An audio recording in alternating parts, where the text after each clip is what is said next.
ओम नमः शिवाय। दोस्तों, स्वागत है आप सभी का आपके अपने चैनल खुशहाल ज़िंदगी में।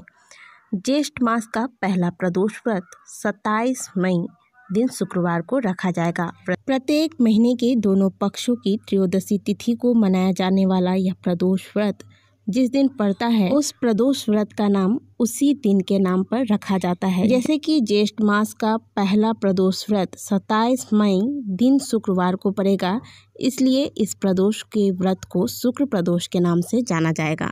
मान्यता है कि प्रदोष व्रत को पूरी निष्ठा और सच्चे मन से भगवान शिव की पूजा आराधना करने से भक्तों के सारे कष्ट दूर हो जाते हैं तथा दाम्पत्य जीवन खुशहाल रहता है। व्रती को मृत्यु के बाद मोक्ष की प्राप्ति होती है। पंचांग के अनुसार ज्येष्ठ मास की कृष्ण पक्ष की त्रयोदशी तिथि 27 मई शुक्रवार को दिन के 11:47 से शुरू होगी, जो कि 28 मई को दोपहर 1:09 पर समाप्त होगी। इसलिए शुक्र प्रदोष का व्रत 27 मई को रखा जाएगा। शुक्र प्रदोष व्रत के पूजन का समय शाम के 7:12 से रात के 9:14 तक रहेगा। शुक्र प्रदोष व्रत के दिन सौभाग्य योग, शोभन योग और स्वार्थ सिद्धि योग का निर्माण हो रहा है। सौभाग्य योग में पूजा पाठ करने पर सुख एवं सौभाग्य की वृद्धि होती है। वहीं स्वार्थ सिद्धि योग और सौभाग्य योग दोनों ही मांगलिक कार्यों के लिए शुभ माना जाता है। दोस्तों, जो लोग शुक्र प्रदोष का व्रत रखते हैं या फिर इस दिन नियमों का पालन करते हुए पूजा पाठ करते हैं, बताए गए उपाय करते हैं, उनके दाम्पत्य जीवन की समस्याओं का समाधान हो जाता है। इस व्रत को करने से सुख, सौभाग्य, धन, संपत्ति, आरोग्य आदि में वृद्धि होती है। प्रदोष व्रत करने से पुत्र की भी प्राप्ति होती है। इसलिए भले आप व्रत नहीं रख सकते तो भी हम अपने वीडियोस में अक्सर आपको बताते रहते हैं कि किस प्रकार आप बिना व्रत किए भी इस दिन भगवान भोलेनाथ का आशीर्वाद प्राप्त कर सकते हैं, उनका सानिध्य प्राप्त कर सकते हैं। कुछ नियम बताए जाते हैं, जिन नियमों का पालन करते हुए अगर आप महादेव की पूजा अर्चना करते हैं, बताए गए उपायों को करते हैं, तो निश्चित तौर पर आपके जीवन की समस्याओं का समाधान होता है और महादेव की कृपा आप पर और आपके पूरे परिवार पर बनी रहती है। प्रदोष के दिन चाहे आप व्रत करते हैं या नहीं करते हैं, प्रातःकाल जल्दी उठें। आपके जो भी नित्य के कार्य होते हैं वो सभी समाप्त करके स्नान करें। स्नान करने के बाद आज के दिन थोड़ा हल्के रंग का वस्त्र धारण करें। काले या फिर नीले रंग के वस्त्रों का परहेज करें आज के दिन। इसके बाद आप सबसे पहले सूर्य नारायण भगवान को अर्घ दें और फिर घर की जो नित्य की पूजा पाठ है वो सभी कर लें। अब बहुत से लोगों की समस्या होती है कि प्रदोष के दिन मंदिरों में जो है पुजारी जी जल नहीं चढ़ाने देते, अभिषेक नहीं करने देते, पूजा पाठ नहीं करने देते, तो ऐसे में क्या करें? ऐसे में आप क्या करेंगे?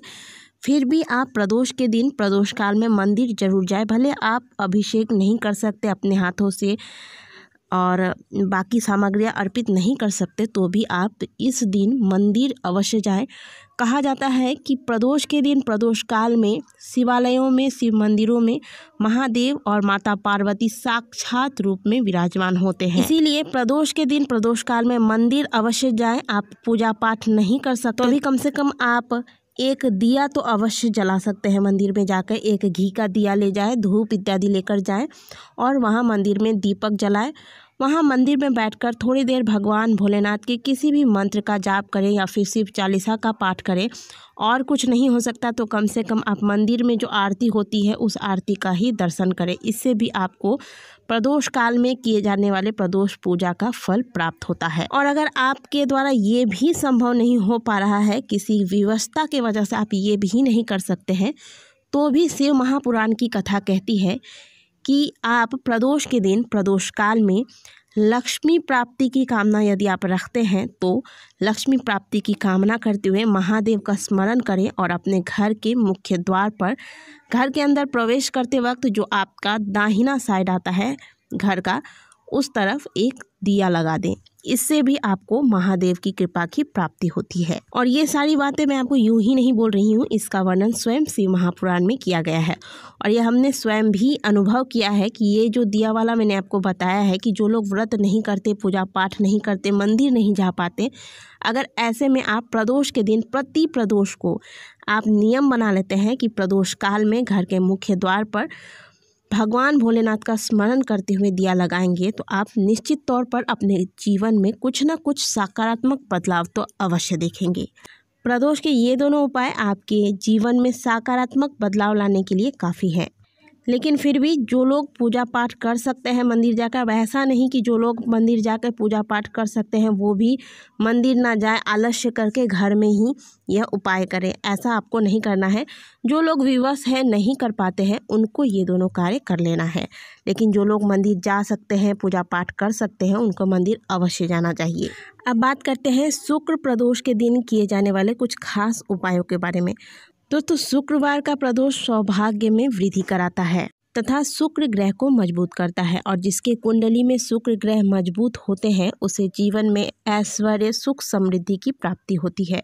तो जो लोग भी प्रदोष का व्रत रखना चाहते हैं वह शुक्र प्रदोष के दिन से प्रदोष के व्रत का आरंभ कर सकते हैं। तो शिव महापुराण की कथा कहती है कि शुक्र प्रदोष के दिन शिवलिंग पर सफ़ेद चीज़ें अर्पित करने से जीवन की समस्त प्रकार की बाधाएं, कष्ट समाप्त होती हैं तथा व्यक्ति का दुर्भाग्य धीरे धीरे सौभाग्य में बदलने लगता है।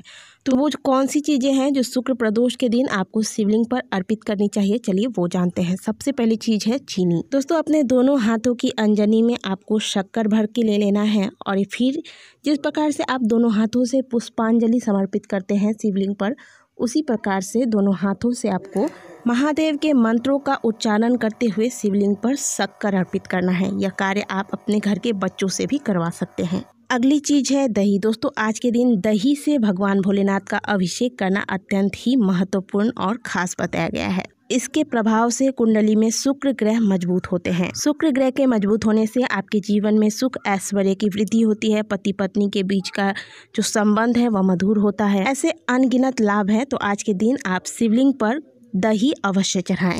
अगली वस्तु है मंदार का पुष्प। दोस्तों, मंदार का पुष्प महादेव को अत्यंत ही प्रिय है।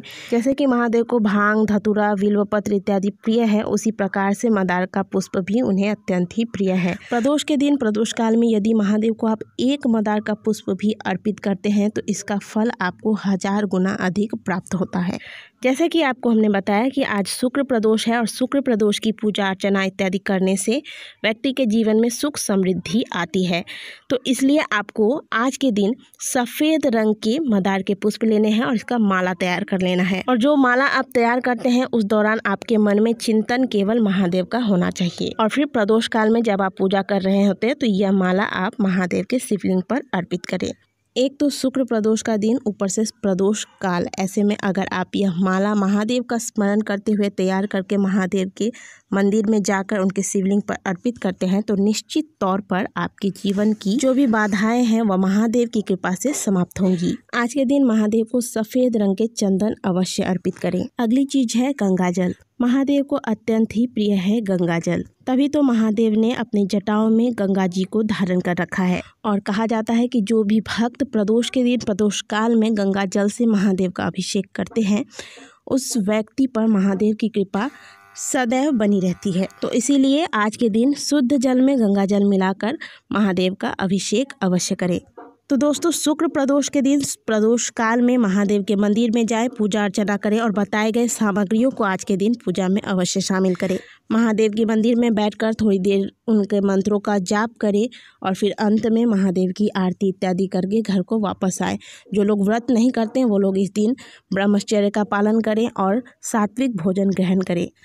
तो दोस्तों, आशा करते हैं कि आज की दी गई जानकारी आपको अच्छी लगी होगी। वीडियो अच्छी लगी है तो वीडियो को लाइक कर दें। कमेंट बॉक्स में हर हर महादेव अवश्य लिखें। मिलते हैं आपसे अगली वीडियो में, तब तक के लिए ओम नमः शिवाय, हर हर महादेव।